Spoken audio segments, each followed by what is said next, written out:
is going on, everybody? Jumbo Thick here. We are back with our Warhammer Age of Sigmar Soulbound campaign. Henceforth, the Silken Shadows. Silken Shadows. Not Shadows and Silk. Silken Shadows. Because there is a distinction. I am your GM, your DM for the night, Jumbo Thick, and we have the full cast and crew at our disposal. If we would like to do some brief introductions, because we've got some ground to cover tonight. Let's start off with Andrea. I'm playing Matrithiel. Let me pull everything back up. I am a witch elf, about 100 years old, 6'3", Yeah. mahogany brown hair, jade eyes, Mm, belly button piercing, because that is what I rolled, and sure. very Sure, that's what you tell ruthless, us. bloody, and nasty. I mean, if you want me to roll in front of you, I will go with it's, it. The it's new too late option is now. Anthony. I already know. It was a choice. All right, so let's slide on down to Pierce Galactic. Hey everybody, it's me, Pierce Galactic. I play everybody's favorite High Net Deepkin Soul Scryer. I'm just a regular old chap on a mission from my king, trying to find talk to my friends Jago, and I get into trouble here, and I get some trouble there, and the Stormcast comes out to nowhere, and he takes me around. And fortunately, I have found what we might call a bolt hole, and right now I am happy awaiting to see what happens next. All right, let's slide on over to Doobie, 209. Play Castellan, a night quester of the Hammers of Sigmar, a very large stormcast with a shaved head, blue eyes, a thick Kratos-like beard, Thick. and random battle scars and such from his recent battles. It's been a while since he's been reforged. Got a thick beard, kind of like Dan does in real life. Looks good. Yeah. Let's slide on over to Dan. Speaking of Dan. Hey, speaking of me, here I am with the beard and everything. I'll opine quickly that I only wear a beard because I'm lazy about shaving, but I keep getting compliments on it, so I think I'm going to keep it. But that's neither here nor there because I'm here to play Vor, a 10 times over reforged Stormcast Eternal, and a Knight Zephyros. So here we go. Nice, Zephyros. Last but not least, Jumbo Smooth. Hello, everyone. I play Sereth Veilborn. I am a Blackheart Corsair, elf, 6'8", 75 years young. Tall. I tall. rolled for a tongue ring. Sure, that's what he says. Similar experience there. What I rolled. It was a Rolled for choice. tongue ring. The tongue ring. I've got a cutlass and a repeater hand crossbow, very Corsair-y. Got a sea dragon cloak and a rifle that I picked up on along the way from Greywater Fastness, which is behind me. And I just bought a Charybdis, I believe we decided. Was it a Charybdis? Yes, we did have to do some retconning. It was Charybdis. Officially a Charybdis, which we'll go into details of what a Came out of the Charybdis deep. is at some point. Yes. Devastated me. I'm currently on death's door, but maybe I'll make it out. We'll see. We'll see about that. Yeah. So to bring this up to that, last we left off, our characters, because we're not really like an official party yet. Everybody's kind of doing their own thing. We got to come together at some point. We open up on all of us having. We're kind of rounding out your first night in the city of Secrets, Excelsius. Our Stormcast Eternals have been making some decisions on their stances with the Order of Azir and the Witch Hunter Duskrite, as they visited the Gilded Eel looking for answers to a few possible leads as to what's going on, where they discovered more questions, of course, because that's how it goes. After meeting an elven woman who could bend shadow and seemed to be very well informed and very well protected, very subtly though, not obvious to the average person. While our elven party members each skirted death in their own way, Orcalis, fleeing from the wrathful White Angel of the Knights Excelsior, in a desperate chase where he did in fact kill several humans, utilizing his divine connection with the Aether to escape the Stormcast, and found safe harbor in a pub on the docks known as the Drowned Lantern. Around the same time, Sereth fought his way free from the dangerous corsair Thrax and was set upon by a collared beast, Charybdis, that rose from the depths. It's hunting some kind of hunting beast of some kind, though, I mean, this thing is gigantic, so, you know, I'd hate to see what his dogs look like. But however, it did lash into him with one of its many heads, its lamprey-like mouth ripping into him through his armor, wounding him quite badly. Seeking shelter very quickly, Sereth went into a nearby storehouse and was hiding amongst the spilled remains of a vast amount of grain, trying to keep as quiet as possible as thugs and Thrax and his creature are searching for the Corsair. However, we also have Mitrithiel, who spent the night hunting for sacrifices during the ongoing storm, and was for a bit of an offering, but her offering appeared to be short. She needed 3, and she came back with 2. This led to a bloodletting ordered by Hagfassa to give their god his due. And Nixara, seeing a moment of weakness, leapt at the chance to take down Mitrithiel quickly. However, she was not quite fast enough, and was cut down during the bloody exchange to the hag's glee, as the final offering was made in literal blood. We, however, are not going to pick up with our elves. We are picking up with our Stormcast Eternals. I do believe that Castellan, you were looking for a place to kind of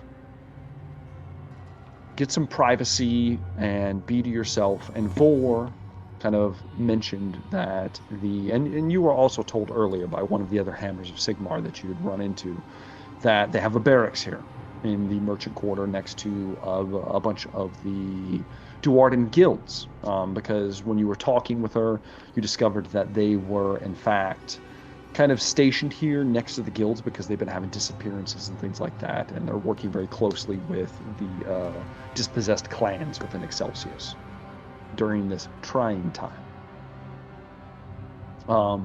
Vor, at least last we left off, you guys were Vor, you were leading Castellan to the Hammer of Sigmar's barracks. Oh, I do have a question. Vor, are you a Hammer of Sigmar? I believe that I am. Okay.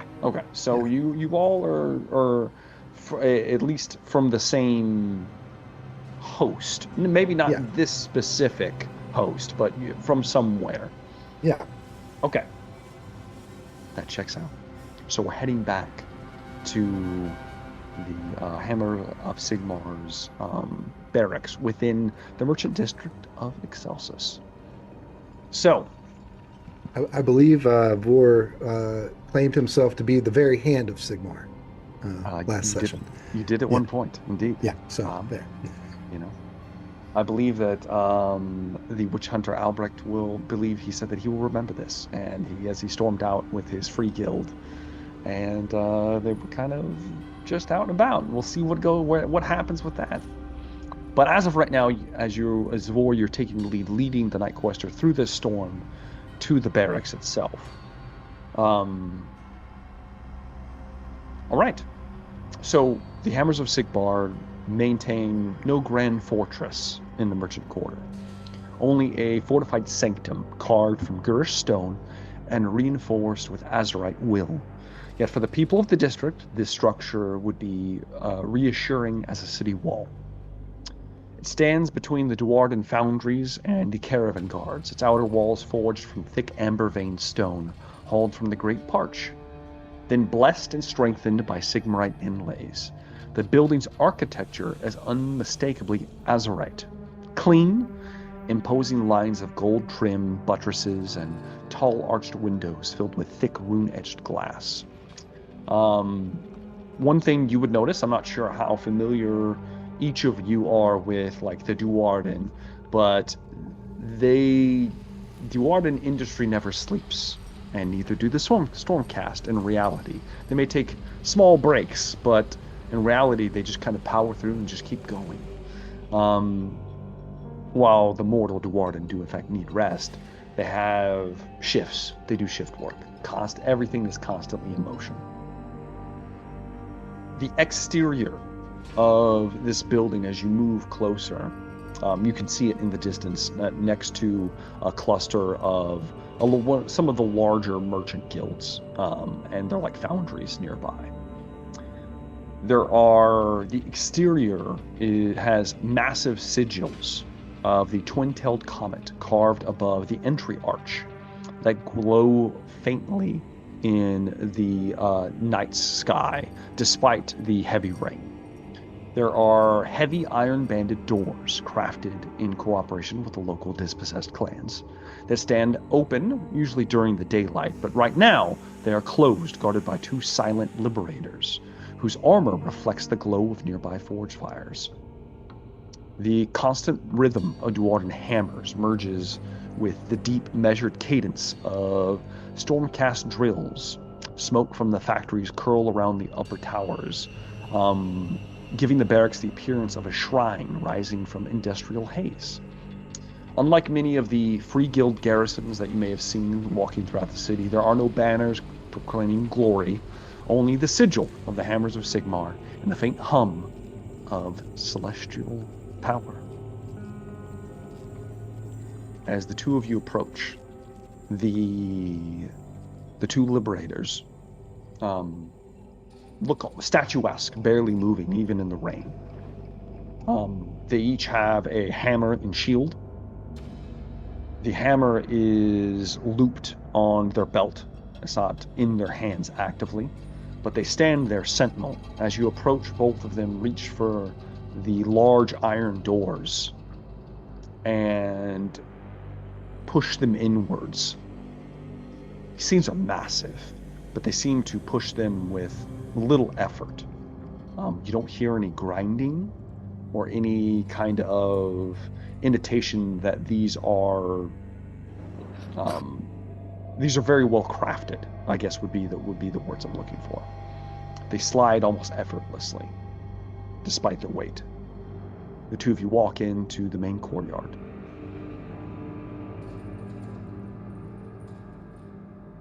You see the large set of doors before you. No one has spoken with you. Is there anyone to speak to? Just the liberators that just pushed the doors open. That was it. There appears to be no one else here. In the courtyard, at least. You do hear, movement and things coming from within the barracks itself. Like, you can kind of hear, drilling. Before you would know this, especially being somewhat local. I have the feeling you've been here in the city longer than Castellan. Mm-hmm. So you're kind of used to hearing these noises at all times of night. And of course, you also know that there are a fair few artisans and Duarden smithies that are constantly hammering out stuff within the barracks as well. So there is noise coming from inside. There's just no one out here in the courtyard. Apparently there doesn't need to be. All right, then. I'll continue to escort my man Castellan into the area we're headed to. Okay. You move in to... assuming there's some sort of sanctuary or some area. There it is. As you approach the large double doors, Vor, are you leading? Yeah. Like I own the place. As Vor gets close, there are some runes kind of blended into the door itself. They are azurite runes, and they crackle with lightning as Vor approaches. They brighten as he approaches, and as you place your hands on the doors, they effortlessly push inward, revealing the barracks itself, a large grand hall to begin with. Everything from outside begins to dull as you step in, and the doors close of their own accord as you take a few steps in. The main chamber is wide and vaulted, lit by suspended oraries of crackling celestial lightning. Polished Sigmarite columns rise toward a ceiling painted with scenes of reforging and azir. The scent here is a mixture of oil, incense, ozone, and faint forge smoke drifting in from nearby holds. There are rows of weapon racks that line the walls, warhammers etched with lightning script, shields bearing battle scars not quite repaired, but honored, storm blades humming softly with restrained power. Each weapon rests with ritual precision, nothing appears to be out of place, and there is no dust within sight. There are almost like menial, which you would know as like mortal servants that kind of serve the Stormcast, that are of the duty of keeping everything clean, and you see a small group of them doing so. None of them approach you or offer any guidance or anything. They kind of keep to themselves, going about their tasks.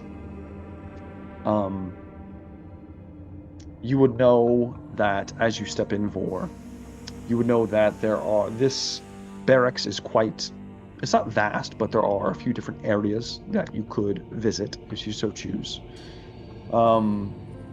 One would be kind of like what would be considered kind of like the Grand Hall, where the Lord Celestant resides. He's the one who kind of watches over and leads this particular host. There's also a extensive, or not so much extensive, we'll just kind of get into it. If you were to move off to your left, you would find the refectory and rest chambers. Stormcast do not necessarily sleep as mortals do, but they do enter periods of kind of like solemn reflection. Their barracks are more austere meditation alcoves. Stone platforms shaped to accommodate full armor, chains and racks for careful removal of helm and shield, small braziers burning Gurish amber resin, gifted by Duardan allies. There are no personal trinkets on displays as you kind of look over and see this down the separate halls. If any memories are left after reforging, they are all kept within the said individuals. It's very quiet, extremely quiet down that direction. Even some of the menials, it appears that even whispering seems to be reluctant coming from them. One of the things that you can immediately hear that's different from this Castellan is there is a forge annex, which is unusual. Usually there's kind of like a armory of sorts, but this has an actual forge built into it. And one of the most striking features is the joint forge hall shared with the nearby Duardan artisans. This annex is both diplomatic bridge and military necessity. You can see Duardan runesmiths repairing cracked Sigmarite, Stormcast Castellants consecrating armor with starlit oils, and Duardan engineers exchanging tactical insights with a Retu Brooder and a few different Stormcast Eternals, just kind of mulling things over, talking about the forging process and keeping everything together. Everything seems to be very pragmatic in this exchange, but respectful. The Duardan holds depend on the Stormcast for protection to deter incursions and all this unrest that's happening. And this particular host appears to rely heavily on the Duardan industry to keep this host functioning at maximum efficiency. There's sparks flying constantly, and the heat is tremendous coming off of that area. You also would have seen from outside there is a large watchtower, which is manned at all times. Atop the barracks, you can enter into it from the barracks itself. It's a square tower capped with a lightning rod of celestial metal. during the current storms, the rod channels raw energy into rune batteries embedded in the walls that you can see flickering as lightning strikes it from the large storm going on outside. From here, prosecutors and Knight Zephyri can scan, looking for things going on at the docks, factory roofs for signals from patrols. Can also see into the merchant mansions from there. It's one of the tallest structures in the merchant district, outside of some of the more impressive factories. The tower overlooks both the wealthy and industry. There's also an undercroft that Vor you don't know much about, but you have heard of it. If you ever decide to get in there, we will discuss it. But for now, there's a what now? An under what? There's an undercroft underneath the barracks. Gotcha. Mm-hmm. A room below the stairs. Exactly. Which can be accessed from kind of like the forging area, but not a place that you've spent any time in. You would know that from previous discussions that the Duarden factories have recently kind of increased productions, munitions, heavy gates, reinforced wagons, things like that. There's been an increase in Free Guild patrols. And there appears to be a lot of civil unrest in the merchant district because of the missing workers and just a lot of rumors and whispers that you even hear here in the hall of several of the menials and a few of the Duarden kind of passing by that are within whisper range. But you stand here in the grand hall, and before you decide what you're doing, the doors open again. As you look back, you see a familiar face. You see the Liberator, Elira Van Holt. This time, however, she is in Thunderstrike plate.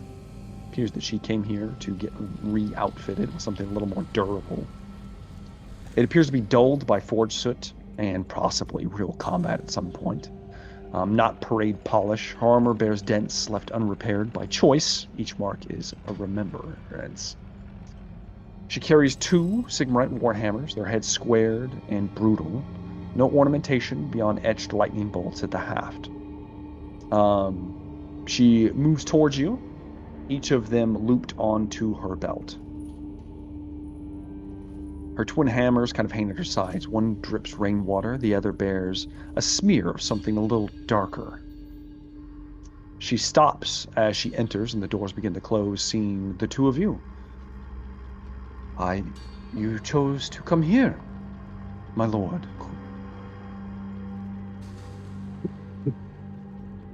She's speaking to me? She's speaking to our Night Questor. I'll stand aside. Give him the room. Yes, Sister Van Holt, I am looking for more help in my quest. More people who have lived in this city longer might be able to assist me. Of course, of course.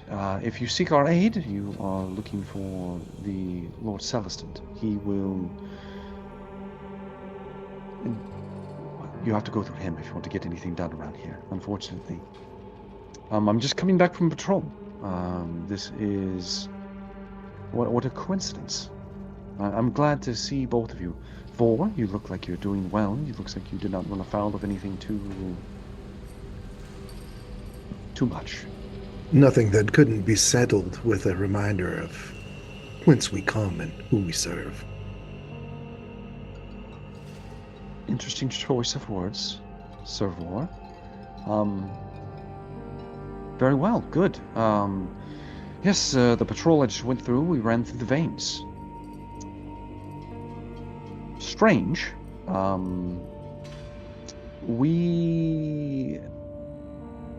Have you heard anything yet? The veins are...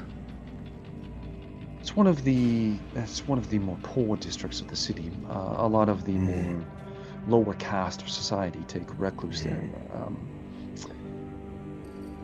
Unfortunate as it is, but I just passed a Free Guild squad from the Veins reporting a sighting. They claim kind of that, well, they claim that the Knights Excelsior themselves are in pursuit of a lone elf moving through the lower scaffolds beneath the merchant walkways. Who was leading that group? Did you know them? It is unclear. I try to keep my distance from them. We are, of course, all brothers and sisters under Sigmar, but they are a bit more zealous and harsh in their Somewhat tiresome in their execution, aren't they? I fear they have very little tact when it comes to execution. Whereas, again, my choice of words. yes, indeed. Regardless, though, they appear to not be a Darkling or a Cainite, an Ideneth, surrounded by distortions in the air. The soldiers described it as water without water, small shapes moving within it. Apparently, the patrol attempted to halt the suspect. The air surged. 3 civilians were caught in it, thrown against masonry as if struck by a breaking tide. 2 dead, 1 dying. The Ideneth fled.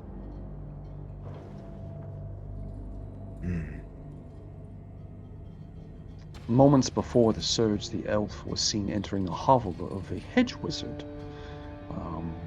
The structure collapsed shortly after, and the wizard is missing. Very curious. Curious indeed. You did by chance get a name of this hovel? I did not. This Directions. One of the Free Guild soldiers might be able to help you if you're looking for that, but the Knights Excelsior have named this elf quarry.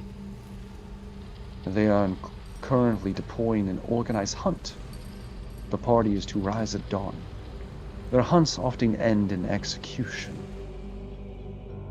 All of this performance for one person who we could quietly probably take care of. Like I said, the Knights Excelsior tend to be more brutal and telling in the distribution of justice. Yes, people here seem to be afraid of their protectors. They are less protectors and more guards, in my opinion. Yes. Almost wardens of the kind. They serve a purpose, but perhaps not ours. I do not Very well. wish to enter into too many political debates, but yes, indeed. We have until regardless. daybreak to catch this elf. I have not.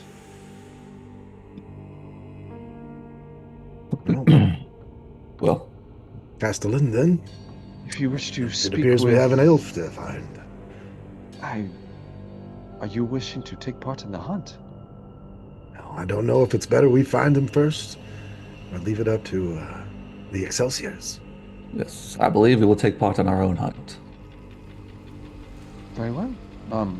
Regardless, you should inform the Lord Celestant of your intentions, as tensions with the Knights Excelsior, even between storm hosts, can be rather tense occasionally.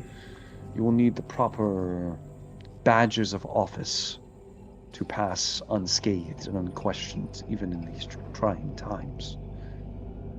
If you ask my opinion, I believe the Knights are assuming that this Ideneth is responsible for the disappearances. Well, that is neither here nor there. They must be brought to heel. Indeed. Would you accompany us to the Lord Celestant battle sister? Of course I will. As you are walking, it'll take you a few minutes to get to the hall itself. She looks towards you, Castellan. Has Vor told you about our current duties here within the city? He has not.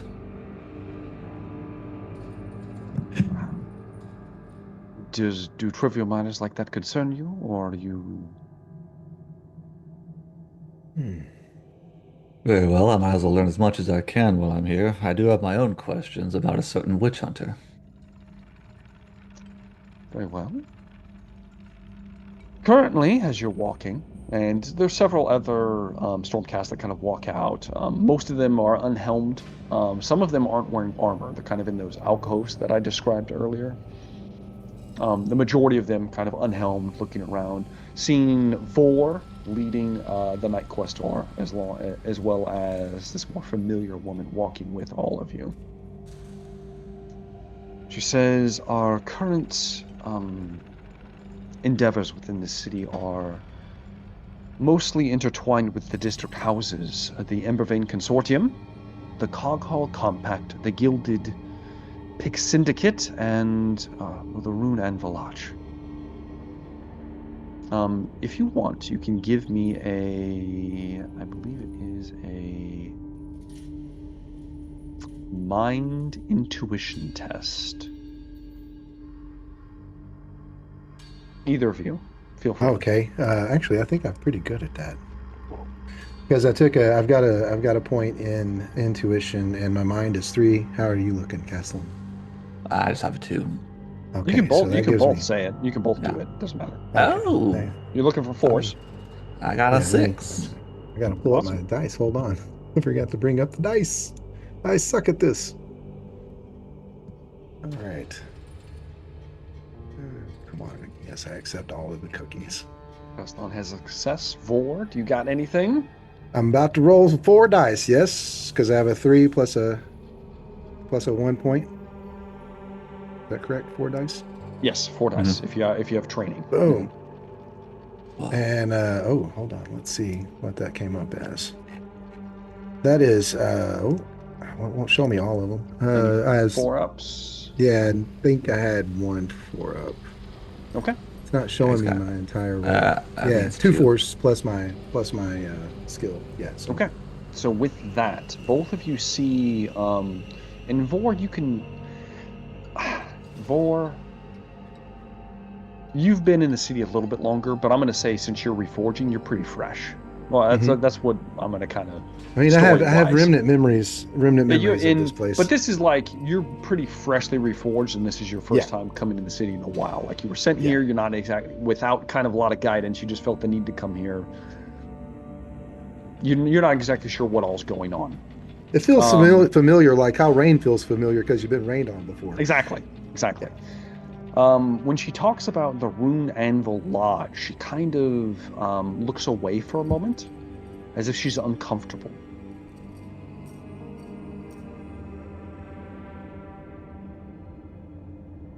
What was that? When she talks about when she mentions the Rune Anvil Lodge, she looks like she's uncomfortable talking about it. Like she kind of like breaks eye contact with either of you and kind of looks away as you are moving towards the Lord Celestant. Why you take pause? It's just Thoric Vein Shaper. He makes me uncomfortable. And what kind of is it? Is it something I can contend to? It is nothing that needs looking after for. I thank you. I can handle my own with a mere Duwadin, but something about him is unsettling, as well as the anvil itself. The workshop is, I don't know, it seems off. Some of the other brothers and sisters have said the same. You will know what I speak of if you ever approach it. Oh, indeed. Sorry to bother you with that. No problem. Regardless, though, I do believe that we should not interfere with the Knights Excelsior openly. I believe that the Lord Celestant will agree with me in this matter. Before we go in, the Lord Celestant can be a bit of a hard man. He is burdened with not only leadership, but in in keeping all of us together. Sigmar asks much of us all from time to time. Indeed, yes. As she moves, guiding you towards the door, she's going to probably open them herself. And as you approach, the first thing you would notice is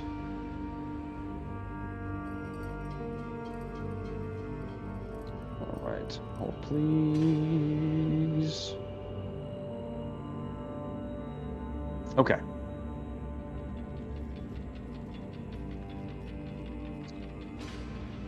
First thing you notice is that as you move in, there is a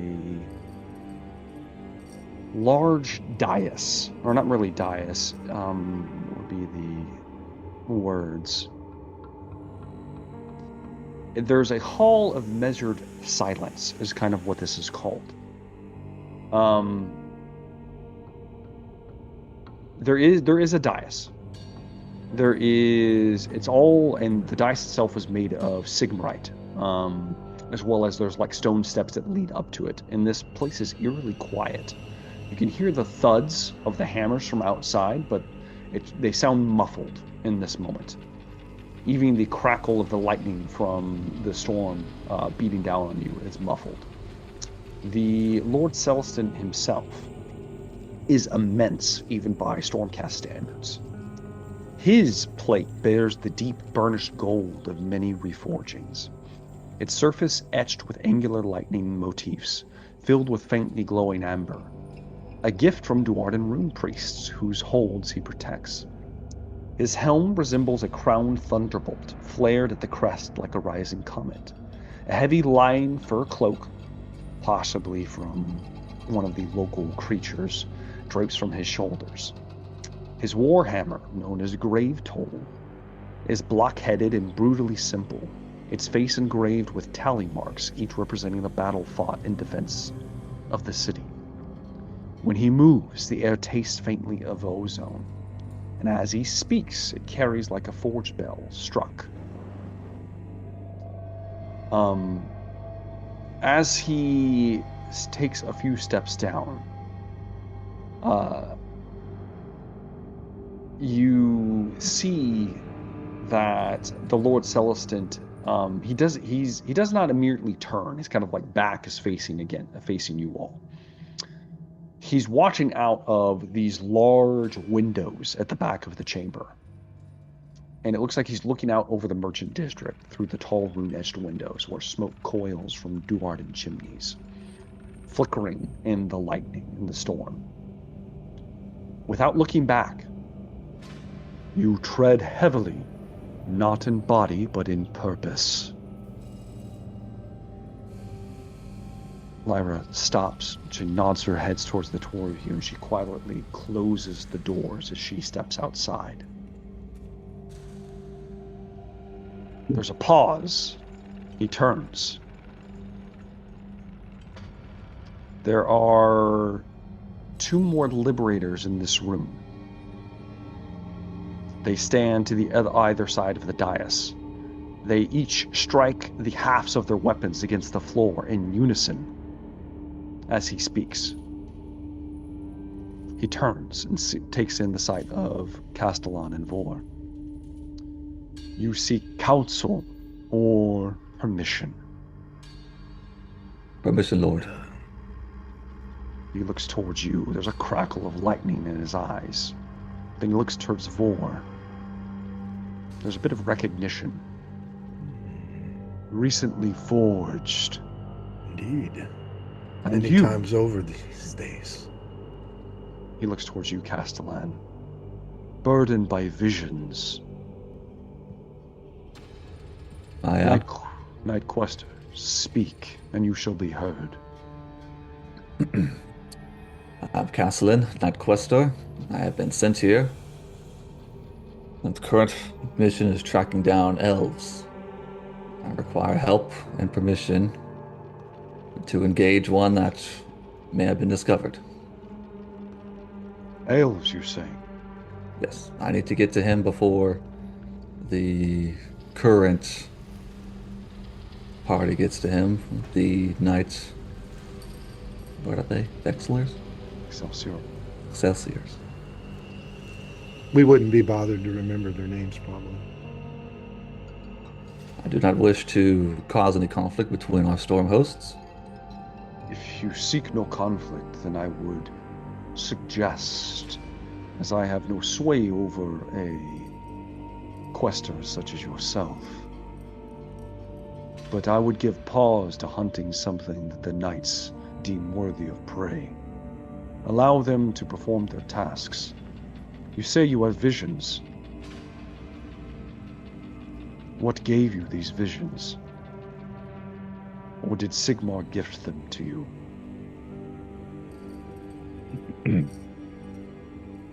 That is hard to say right now.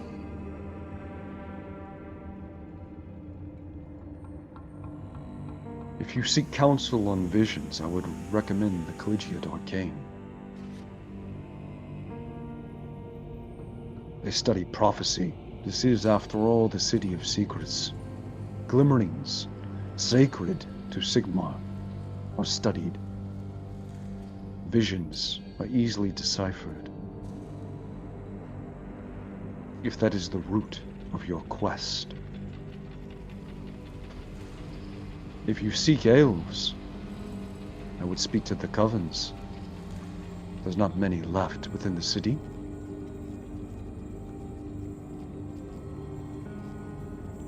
The covens. Darkling covens. They're all that remain of the elven populace outside of the docks. The privateers, they claim there. Do you know where these covens locate? Is it just the docks? The Darkling covens have a central structure. I'm not as familiar with their going-ons, but I'm sure if you were to meet with Lyra, she could give you more instruction than I can. She spends more time out in the city than I do. One last thing before I leave, Lord. We were a part of the investigation when we discovered a witch hunter named Albrecht Duskwright. Does that name sound familiar to you? I have heard the name before, yes. He is a good man. Good he may be. He seems overzealous in this task. You may be mistaking goodness for earnestness, perhaps. And you may be mistaking earnestness for learned counsel. This city is in a state of turmoil. The two of you seem rather new to Gur. It is a land of harsh predator and prey. Everything seeks to consume us. Everything is dire. We are in a state of perpetual turmoil. We are the all that shields Sigmar's holdings within this realm.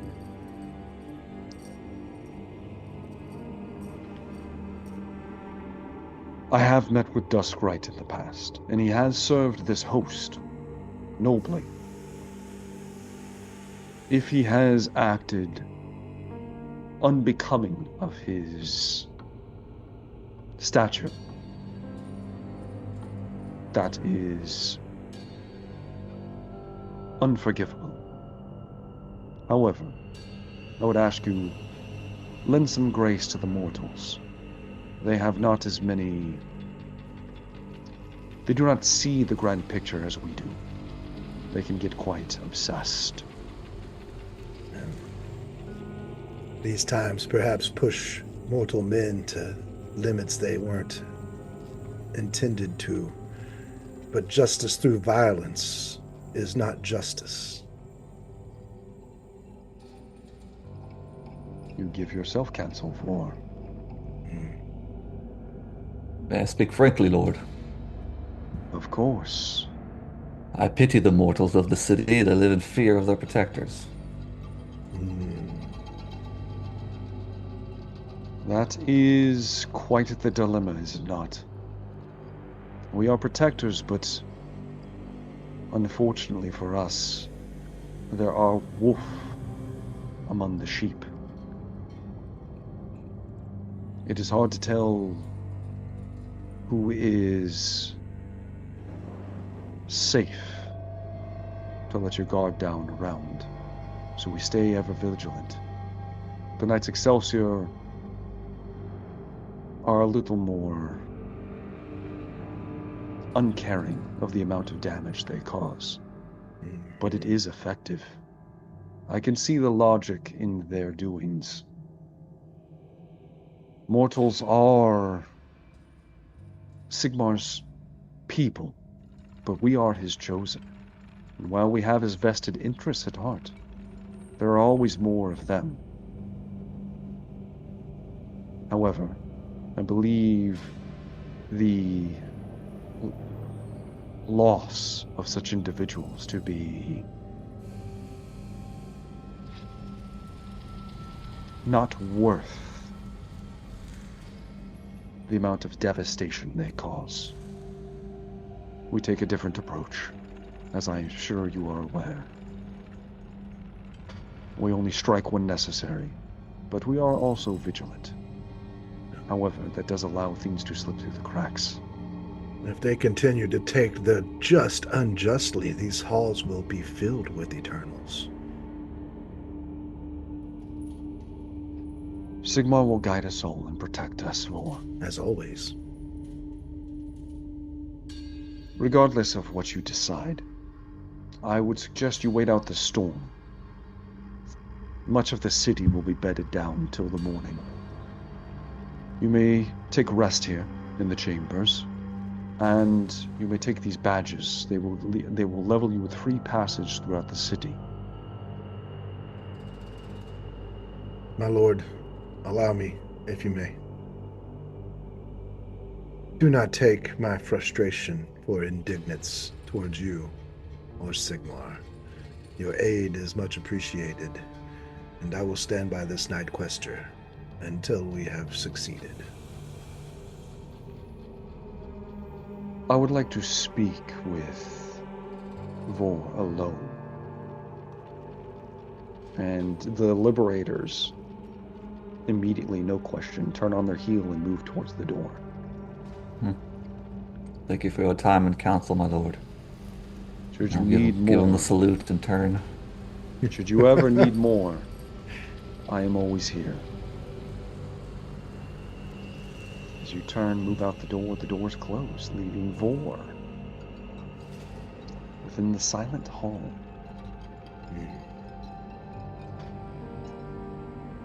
I will not be able to give you and the Lord a guard, no escort. You will be his escort, but you will have my sanction.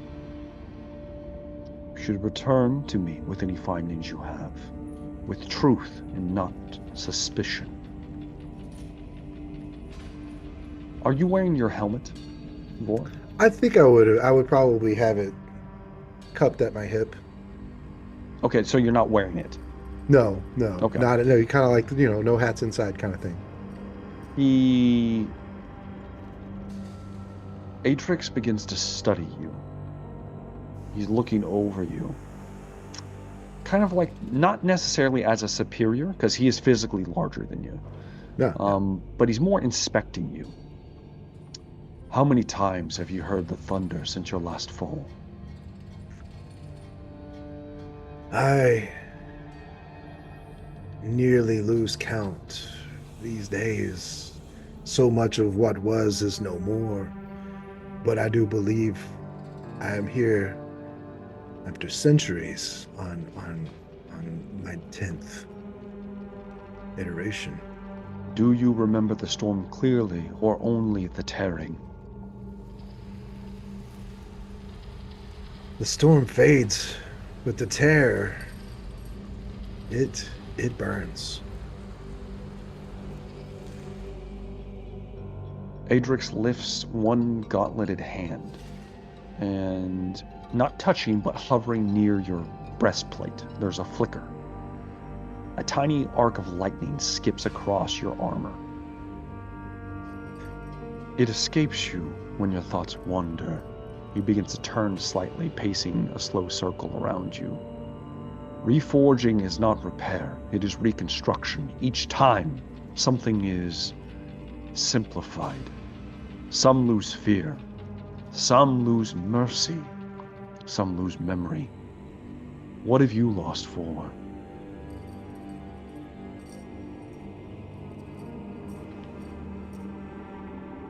So much, so far.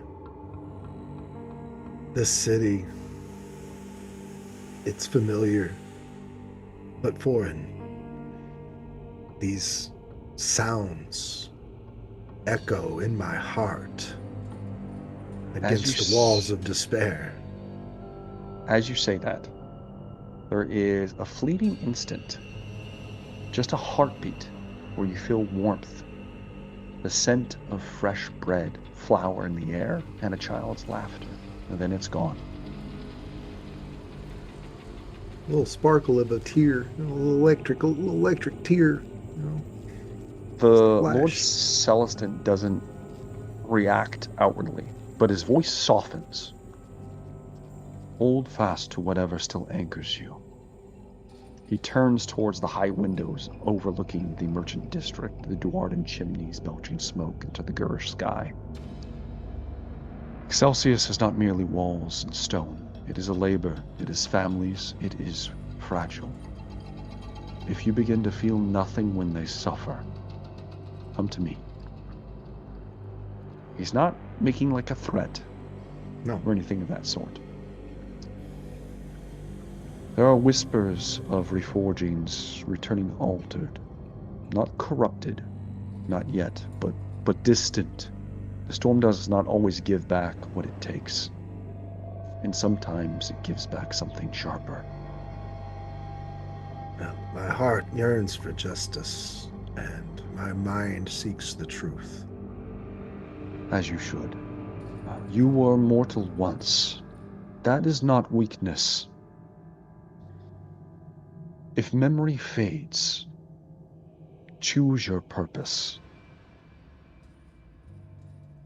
Purpose can survive where memory cannot. He turns away from you, signaling the end of this conversation.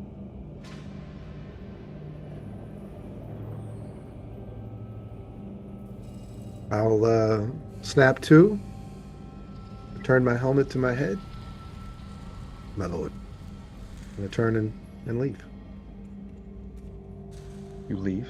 Outside, the liberators, as soon as you leave the hall, they both enter inside silently and close the door.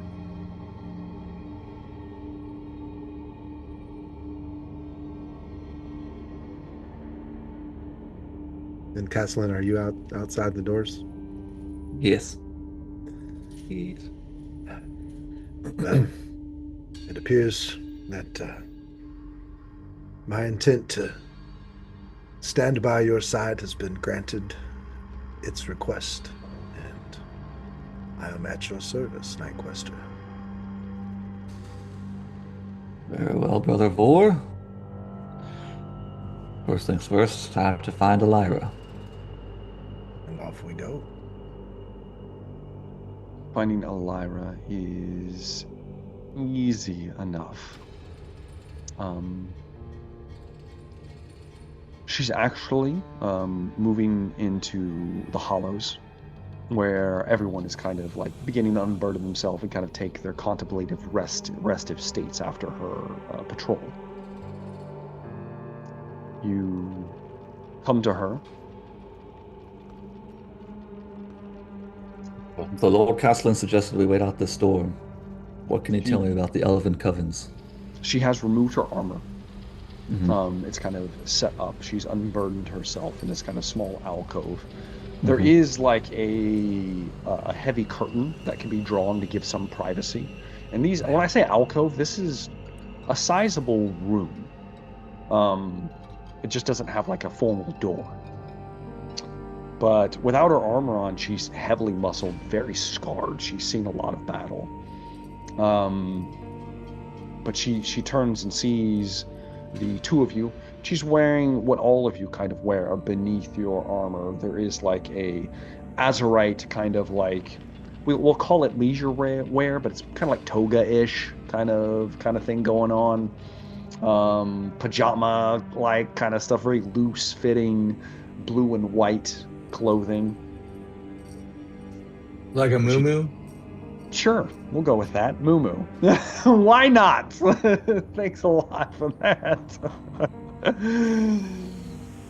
She turns barefoot. And Lord Castellan, Vol. I see the Lord Celestant has given you badges of his consignment. Yes. Like I said, I need to find the Elven Covens. All right. Castellan's all business. I see. Are you looking specifically for the covens, or are you looking for a particular individual? Yes. We'll start broad with the covens. How to access them. That will be difficult. They do not talk to outsiders. Even our own storm hosts have little sway within the covens themselves. However, I do know of a place where some of the Free Guild have spoken of a contact within the merchant quarter. Mm-hmm. She runs a establishment. It is known as... Hold, please.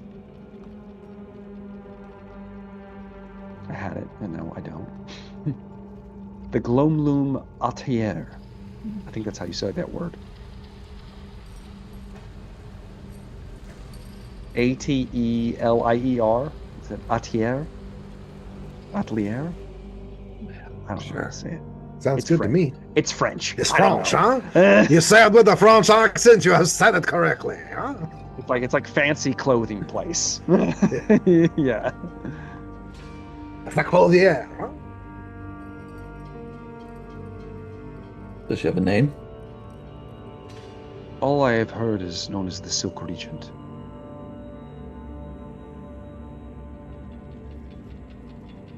I do not know her real name. I've had no reason to investigate it myself.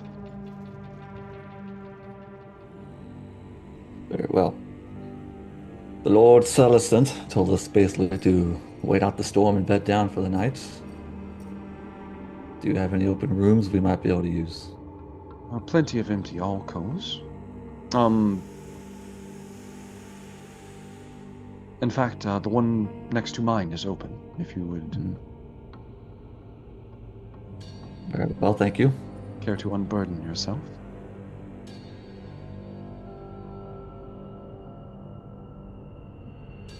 Is there active sounds of like blacksmithing happening? There is. Yes. And I would say that's probably a little concerning for you. Yes, it draws my attention. I'm sidetracked by it the entire time. Very well. I will set my gear down.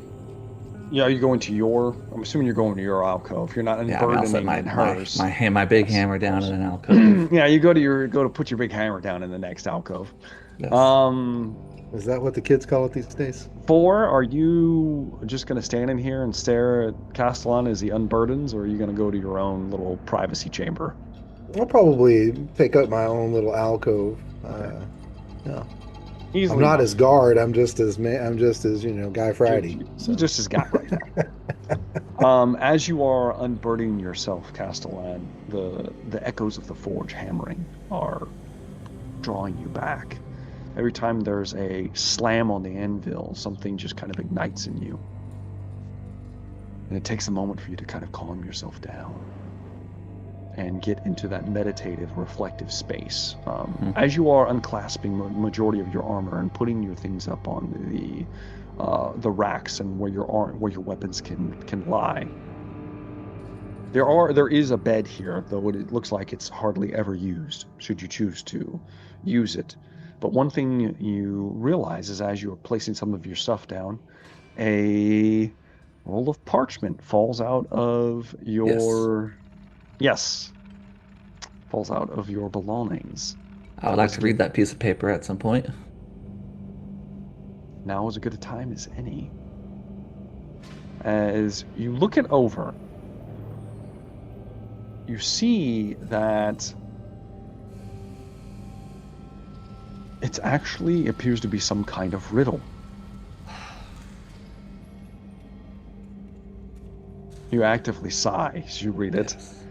It reads, "Where coin and claw share crowded stone, a shadowed blossom stands alone. No banner bright, no trumpets cry, yet dusk is woven there to lie. Seek not the sunlit merchant's call, but glass that drinks the daylight's fall. Within the night is cut and spun, in threads where beasts and shadow run. Ask not for silk of common hue, nor pelts the hunter's dragon view. Speak of the fading light, the scene where day surrenders night. Name the strand the seventh keeps, where patient twilight coils and sleeps. Only then shall curtains part, and shadows measure mind and heart."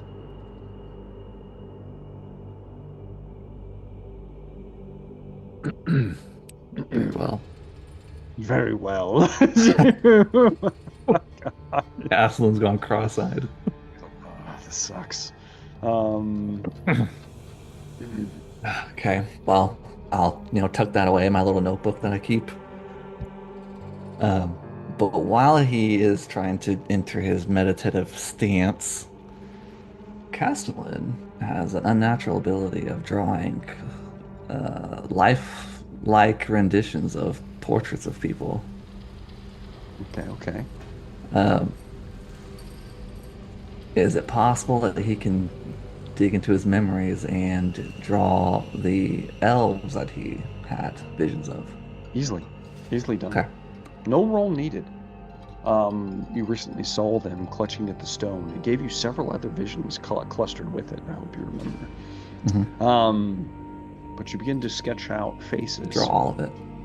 Yeah, you're drawing out faces on some parchment, collecting them, and kind of like a notebook. As you finish, Mm-hmm. why don't you give me a mind intuition test? Damn it.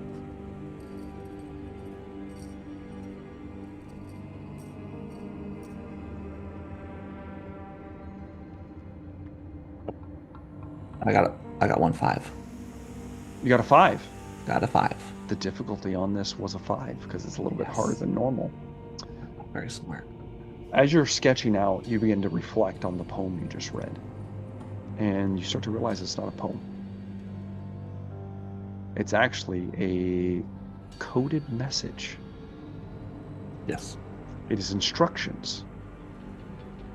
Strangely enough, it is instructing you to seek out what you now know as the Gloam Loom Altier. I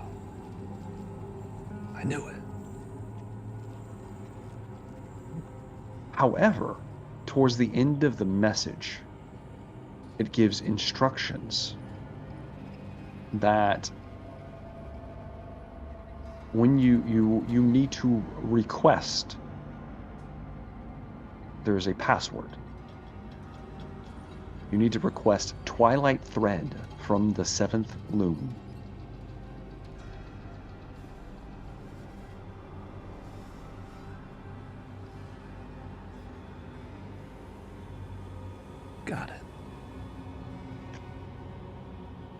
as you reflect on that, we skip away from Castellan and Vor. And we are going to go to a much different encounter.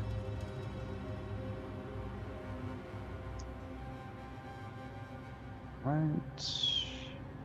Hold please while I find this. It's not going to be fun for some of you. Let's start with...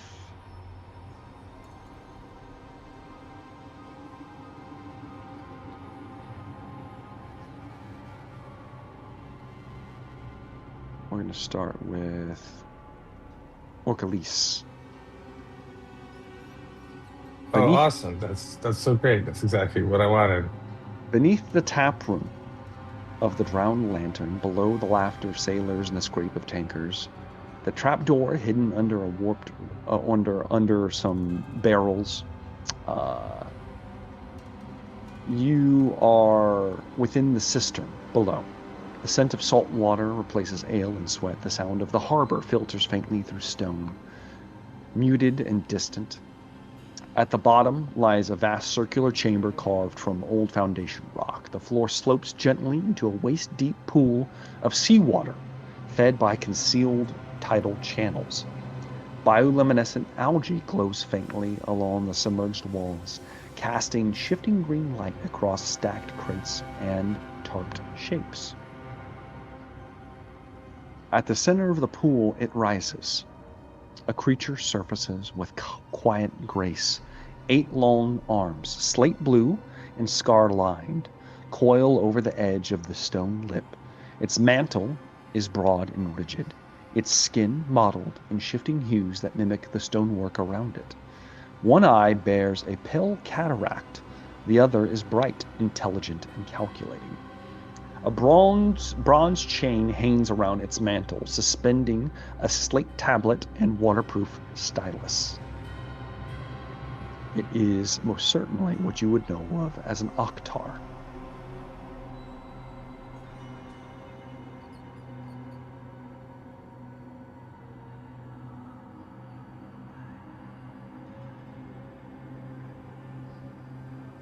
Do you have anything to say? I'm sorry, I was trying to write some notes real quick, so I don't remember this. I'll be like, oh, thank goodness, my friend. You must know what it's like to be in a strange and dangerous place by yourself. Please, why are you here? Its head tilts slightly. You know that these creatures have some intelligence, but they are not... They cannot speak. Do I know what it's supposed to describe? Oh, sorry. Well, it tilts its head, and then it begins to write on the slate with one arm. One of its arms, its beak clicks softly underneath its mantle as it studies you. One arm retrieves the slate, another dips the stylus into a small vial of ink secured to the chain, and it begins to write. Does it produce the ink? Is it its ink? You'll have now. Who knows? Okay. The scratch of stylus on slate echoes softly in the chamber. At the top of the tablet, it begins to scratch out things and underline and things like that, and then it turns the slate to show you. It says, "Tesserics of the ledgers. Catalog of the cistern. Current inventory. Tide cycle 437. 12 crates black powder, Duarden make. 4 barrels red wake resin, unstable. 8 bolts, Shais silk, funerary grade. 3 soul caskets, sealed, unclaimed. 2 chests, elf navigational charts, Ulguin fog routes. 1 captive beast, transferred. 1 storm vault shard fragment, inactive, awaiting retrieval." And you would notice as you read these things, you're looking around and you do see crates stamped with Duarden forge marks. Barrels of narcotics sealed in wax, bearing false Free Guild sigils. silk bolts dyed in colors forbidden by certain guild monopolies. A small cage, empty but with claw marks on its bars, and 3 sealed soul caskets wrapped in oilcloth.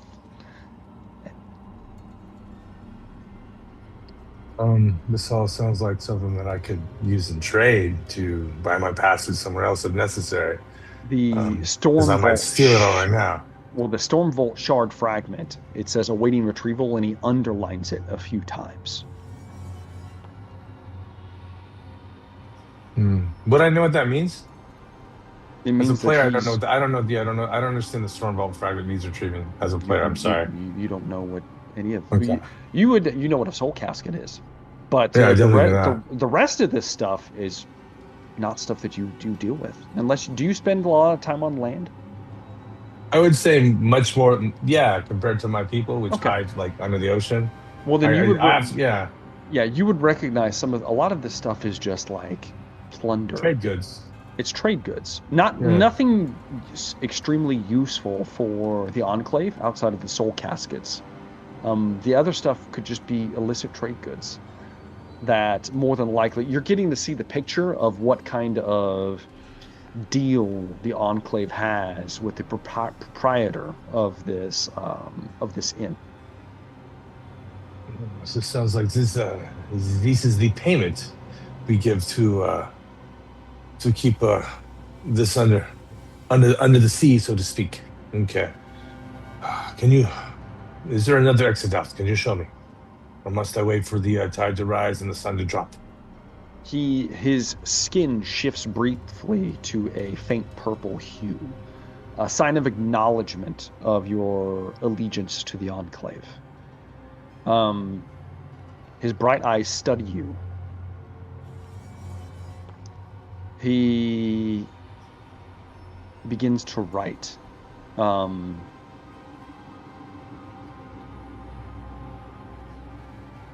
He writes, "We are watched."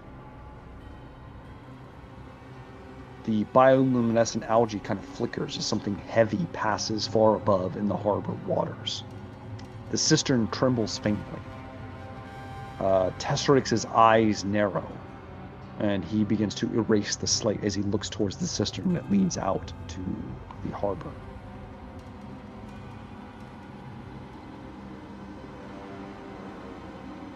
He begins to write some more, seeing your confusion.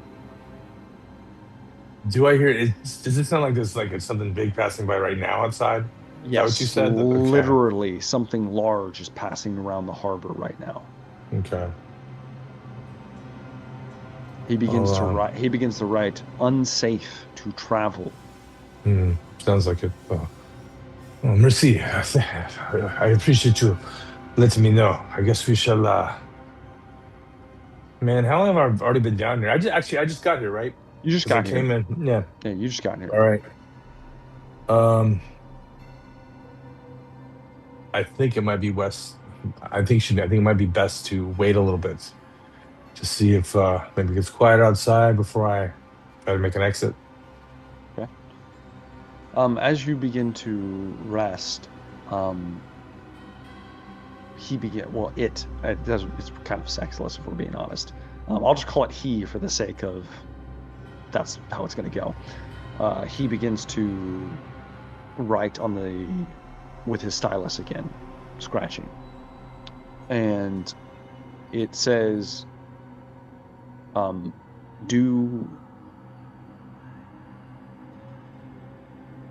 I inquire of your purpose?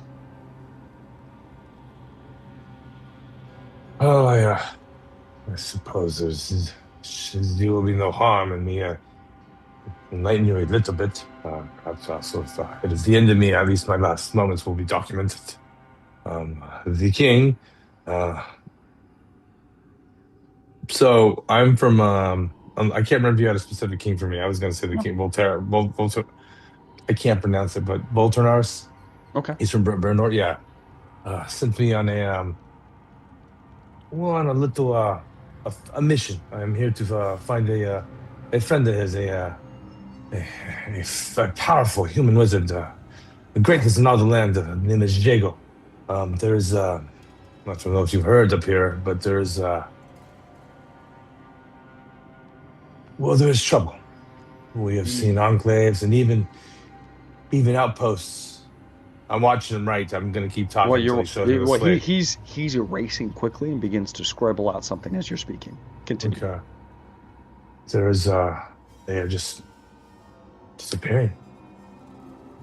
We will send a caravan, and it will not come back. We will use a magical means to try to communicate. Sometimes we've gone out in force, and it's just almost as if the city or the enclave was never there. Almost as if they were just falling deep within the crust itself. We don't know, but I am trying to see if I can hunt down some answers for the king. That is why I'm here. He turns the pad towards you, and it reads, contact, Jago, last arrival, 5 nights past, condition, agitated, purpose, negotiation, not harvest, departed inland, not by sea.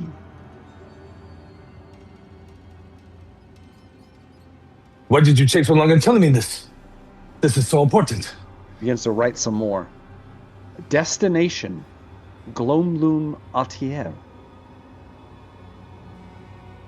Not familiar with this. Contact required. Silk Regent. Title only. No true name spoken below tide line. Password. The tide remembers what the fog forgets. Okay, hold on a second, man. I gotta write something down real quick before I forget it. I'm sorry. The tide remembers what the fog forgets.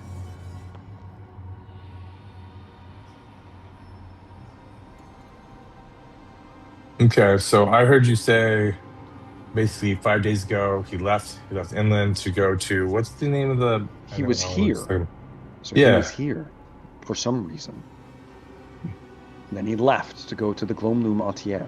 You're unsure. How do you spell that? So Glomloom is Gloam loom. Atier, Ateleier. Yeah, okay. Why was he here? Why would a human be here? He erases his tablet and then begins to move the stylus again. Contact for Enclave. Oh, he is our... Okay. I'm addled from this air. It's not heavy enough.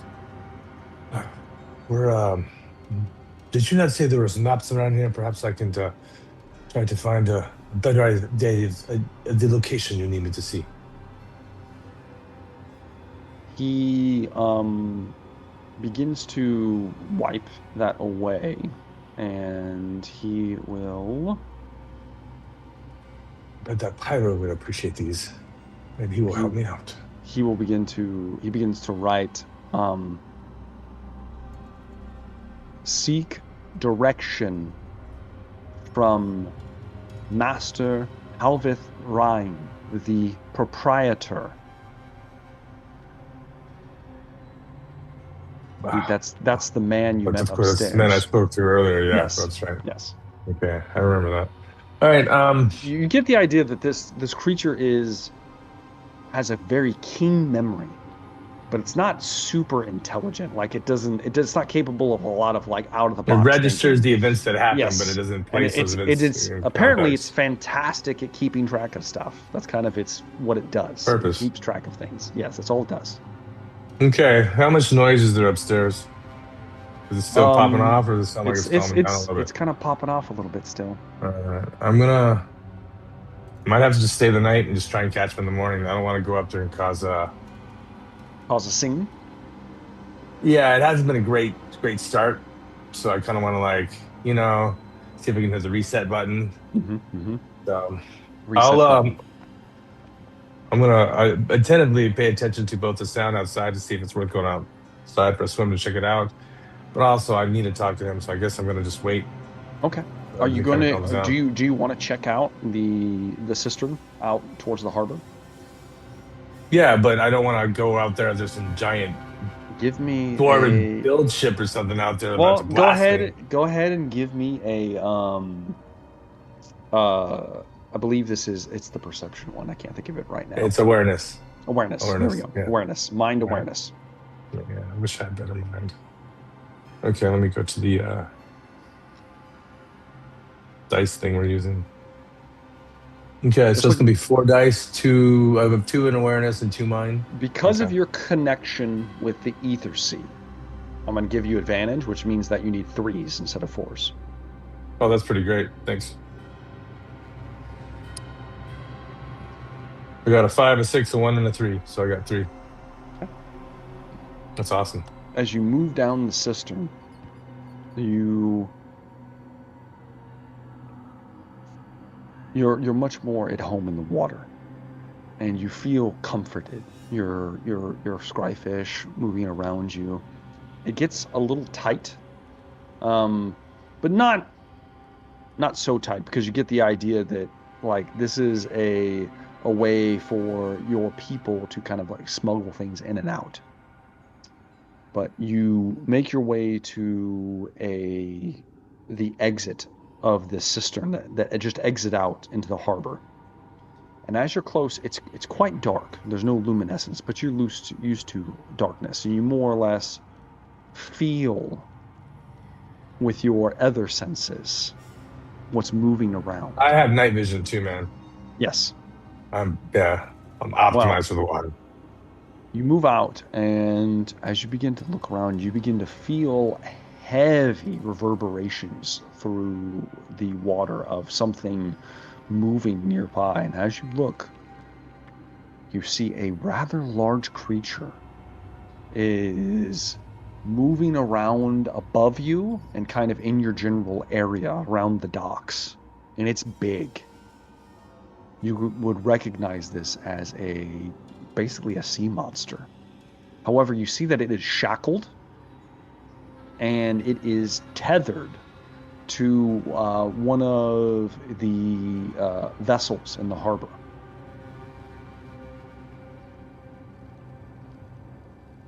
Do I recognize the vessel or the type of vessel? From beneath it like this, you're not sure. It's definitely probably a privateer vessel, more than likely. But the creature itself you'd recognize as a Charybdis. Okay. It's huge and is extremely lethal. Your people are very capable of dominating a multitude of beasts, and this is one that would be quite valued. While that might not be That's so within amazing your... that I put points into beast handling too. So Yes. Now, I will say, like, the way your people usually do it is they actually use like a form of spellcraft. pain stave. Well, not just that. There's also a form of spellcraft that they use to like break a beast to their will. Okay, I do not have that miracle, so I don't know if it's a No, miracle. it's that not I a could use. miracle. That's- yeah, okay. It's a spell. It's an actual spell. Okay. Would it be Outside worth of trying to your communicate normal with it? purview. Yes. It is incapable of thought and Oh, speaking. it's too dumb. All right. And you would know that the majority of sea life is far too animalistic, too bestial to be communicated with. The Octar are unusual because while they are still beast-like, they still have some intelligence to them. That was an inclusive. So, yeah. Is this after, do I happen to see, let me ask this in a different way. Is it it's in the water, right? It's not like in the on water. the dock attacking No. like any pirate elves or anything like that. Okay. No, All right, it's so in the that- water, and it's kind of moving around different places. You get the idea that this might be happening at the exact same time that Sereth was attacked earlier. This might be the creature that was let loose on him, and now it's just thrumming around the dock area right now, trying to look for a tasty snack should somebody show themselves. Can't believe that the guards are chasing some sea elf and not this monster. That blows my mind. Um, I'm crap, man. I don't know if I should try and toxic it or not, or not toxic, but dominate it. I don't have the spell to try and dominate. Would it be possible for me to try No, and dominate it, it or is there's a very specific spell that lets you dominate a beast, and you that is not yeah, within your craft. You are not that type of Ideneth. Unfortunately, that is a different a different path that you could have taken that you did not. all right. What else is there around there besides this monster? Like, do I That's see anything happening on the sides It's the on the majority of docks? what you see. The rest of it seems, well, you do see other creatures swimming out. Nothing as nothing as territorial, though. A lot of large sharks, fish. There are extremely large creatures very deep below that are kind of like bottom feeders. There's a multitude of creatures in this realm that are unique, even even to your people, and um, it is both it is both comforting and also a little scary because there's a lot you don't know about this sea.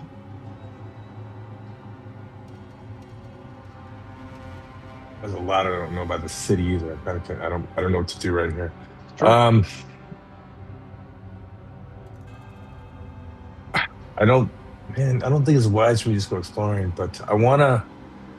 I'm gonna go exploring a little bit, but I'd like to basically just see if I can stay in the water and kind of go near the docks and look around, kind of pop my head up, look around a little, maybe like a seal. Okay. I Give me a stealth test, Orcalise. okay. Body stealth, which I That's not believe gonna is be. going to be one dice for you. It is one dice for me. That's exactly what it is. Why did I request this? Okay.